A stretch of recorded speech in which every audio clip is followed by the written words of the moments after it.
Kumusta kaibigan? Kumusta viewer? Nag-aaral ka bang mag-Tagalog? At bakit ka nga ba nag-aaral ng Tagalog? Are you a foreigner living in the Philippines or wanting to visit soon? Or maybe you are a Filipino too, or half Filipino wanting to connect with your roots? I am interested to know what you're learning. Comment down below. Also, please like and subscribe if you enjoy and find my video helpful. Magsimula na tayo. Let's start. First off, is it called Tagalog or Filipino or Pilipino? Let's try to answer that by revisiting the Philippine history and in effect, the history of the language. In the Precolonial Philippines, more than 1,000 years ago, of course at that time, there was no Republic of the Philippines. Instead, across the archipelago were settlements that functioned as their own polity, an organized society with its own sovereignty, culture, and language. When the Europeans started to visit in the 16th century, their historians referred to these polities as kingdoms. You might have heard of the Kingdom of Tondo, the Kingdom of Maynila, or a more politically correct, the polity of Cainta. These three polities were all close to the Pasig River. And could you guess the languages spoken in these polities? Yep, you guessed it right. They did speak Tagalog or Lumang Tagalog. A little trivia! Tagalog has words with origin from other languages like Sanskrit, Malay, Arabic, and even Chinese. How is that possible if it's as old as pre-colonial Philippines? Well, because even in the pre-colonial Philippines, the native settlements like that of Tondo were already thriving trade hubs, not just locally, but with international traders coming from the Middle East, Indian Ocean, Malayan Peninsula, and even the Northern Asia. From the pre-colonial period, we moved several hundreds of years later to the 16th century, the time when the Spaniards officially arrived and eventually conquered the native polities, the settlements. The entire archipelago became known as Las Islas Filipinas, the islands of the Philippines, and remained so as a Spanish colony for 333 years. The official language in this period is Spanish.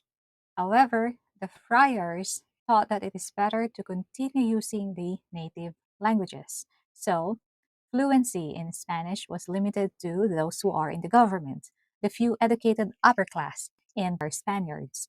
Majority of the native people continued to speak their old settlement language like Tagalog, but now with some smattering of Spanish words.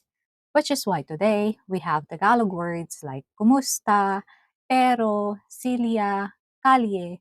These are all of Spanish origin. Moving to the 20th century, the Philippines became a Commonwealth territory of the United States of America.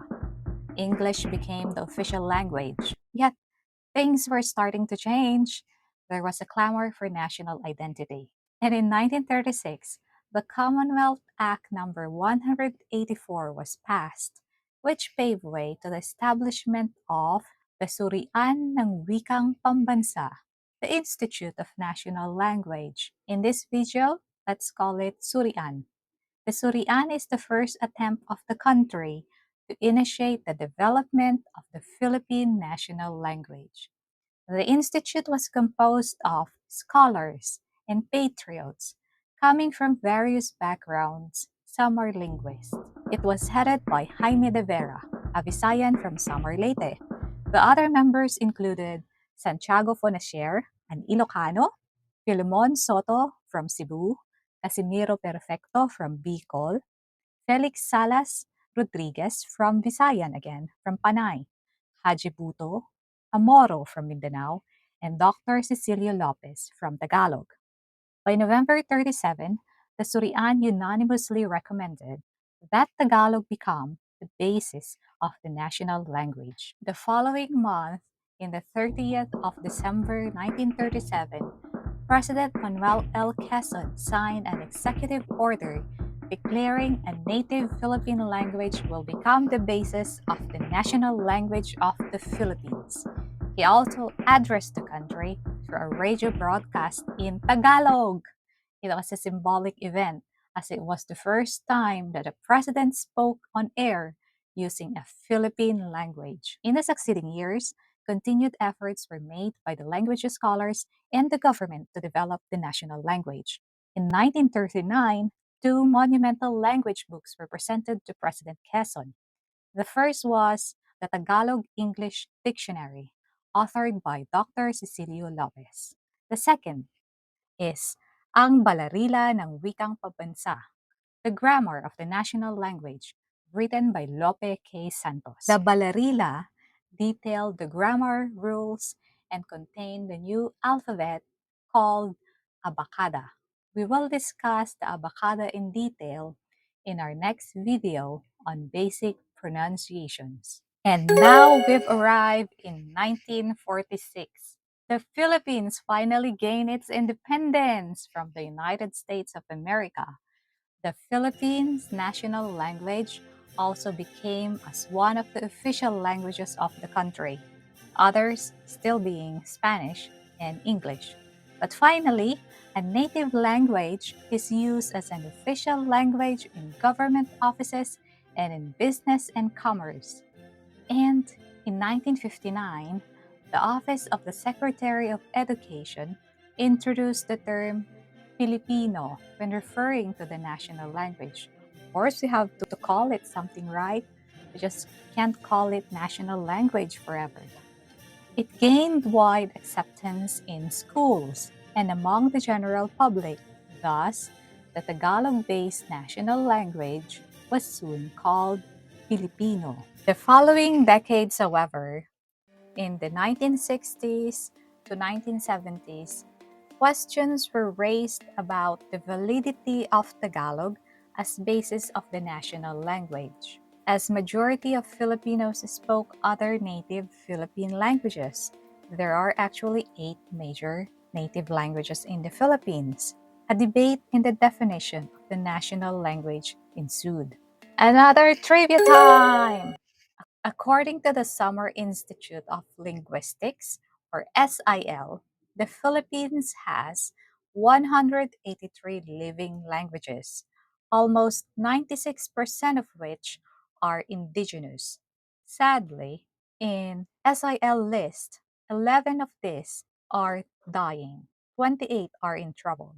Back to our history discussion. To address the concerns of the non-Tagalog speakers, the 1973 Constitution issued a definition of the national language, also renaming it as Filipino. The new definition stated that Filipino is a language in the process of development. The alphabet was also revised as the Abacada was a Tagalog alphabet. The change of alphabet eventually was adopted in 1976. 11 letters made a comeback, reflecting the other Filipino languages that still use these letters.